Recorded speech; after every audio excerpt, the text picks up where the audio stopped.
Attention, les informations qui vont être révélées en exclusivité dans cette émission illustrent des théories de conspiration avancées par de nombreux historiens, scientifiques et journalistes. Certaines sont respectées, d'autres ridiculisées par la soi-disant intelligentsia. Néanmoins, le surprenant synchronisme des récents événements nous incite à pousser un véritable cri d'alarme. Je suis en train de préparer une couronne mortuaire pour l'enterrement de Madame Calment. Qui vous l'a demandé? Monsieur le Président Jacques Chirac. Jeanne Calment avait souhaité des funérailles toutes simples. Elles ont eu lieu ainsi, cet après-midi, au petit cimetière de Trinquetail, un quartier d'Arles, sa ville de toujours. Bonjour, je m'appelle Jeanne Calment. Août 1997, Jeanne Calment n'est plus. Ce n'est pas un hasard.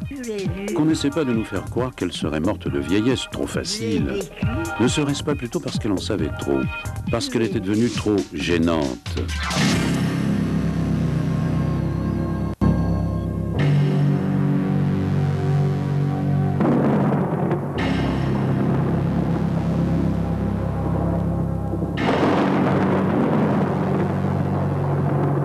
Serions-nous les premiers à dénoncer le lien qui connecte toutes les grandes conspirations de ce siècle en un réseau dont les éléments sont interdépendants? Pourquoi Madame Calment était-elle surveillée depuis plus de 40 ans par les services secrets? Pourquoi le dictateur libyen lui envoyait-il chaque année des chocolats? Et pourquoi ce livre sur sa table de chevet dédicacé à ma Jeannette? Quel est le point commun entre Mère Teresa, le couronnement de Bokassa et le génie des Carpates? Et surtout, que faisait Jeanne Calment le 22 novembre 1963, l'année de son 85e anniversaire, à Dallas?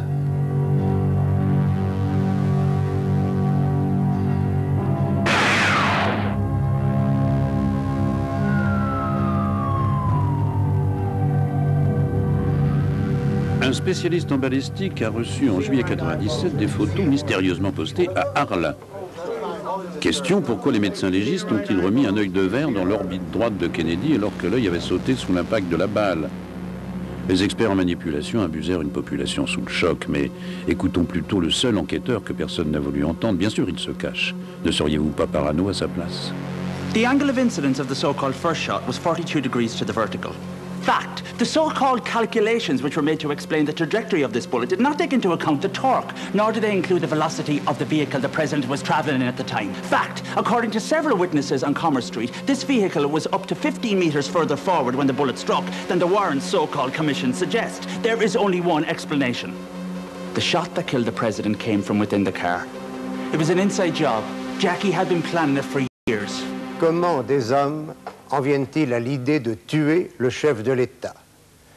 Des hommes comme cela, l'historien en rencontre tout au long de l'histoire. Mais l'historien constate chez tous ces hommes une caractéristique commune, ce sont des déséquilibrés. Ils ont eu des hallucinations, ce ne sont pas des gens normaux. La folie, une excuse bien pratique. Que dire de ces attentats qui interviennent à des moments providentiels dans la carrière d'un chef d'État? Exemple, la soi-disant tentative d'assassinat de Ronald Reagan en mars 81. Seul celui qui a été incarcéré, John Hinckley, parce qu'il fallait bien un coupable, détient la vérité. And I've come to the frightening conclusion, I'm here because of a nose. You see, Reagan was in need of an operation, and what better way to get him into the hospital than a spectacular staged event before him taking his oath as president.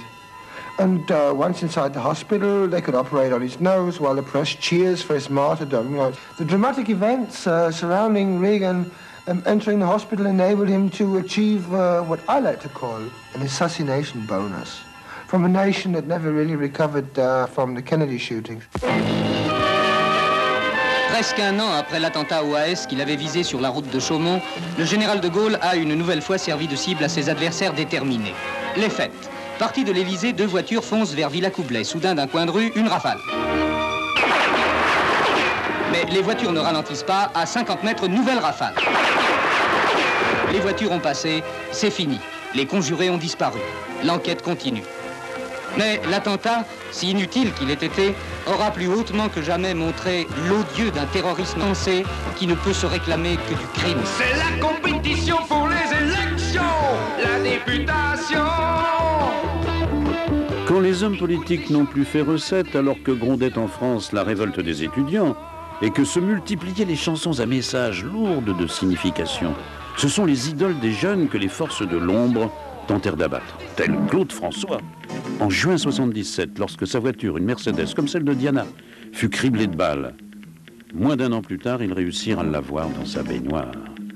Mais tout cela pour qui? Pourquoi? Ne serait-ce pas pour éloigner les regards de ce chiffre terrible? Chaque année, plus de 2000 personnes disparaissent dans des conditions inexplicables, la plupart au cours de visites dans des parcs d'attractions. Des spécialistes avancent une théorie plausible. Ces gens, comme vous et moi, seraient échangés comme du bétail contre ces nouvelles avancées technologiques dont la France, à juste titre, s'enorgueillit. Trop de progrès, trop de réussite triomphale en trop peu de temps, voilà de quoi éveiller les soupçons. S'agit-il d'espionnage industriel à l'échelle planétaire ou carrément galactique? And this generation does not intend to founder in the backwash of the coming age of space. We mean to be a part of it. We mean to lead it. Ignition sequence start.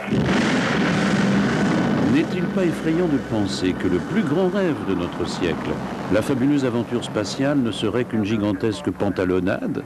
Imaginez un peu, toute une génération bernée, dupée, abusée. Mais dans quel but? Probably the most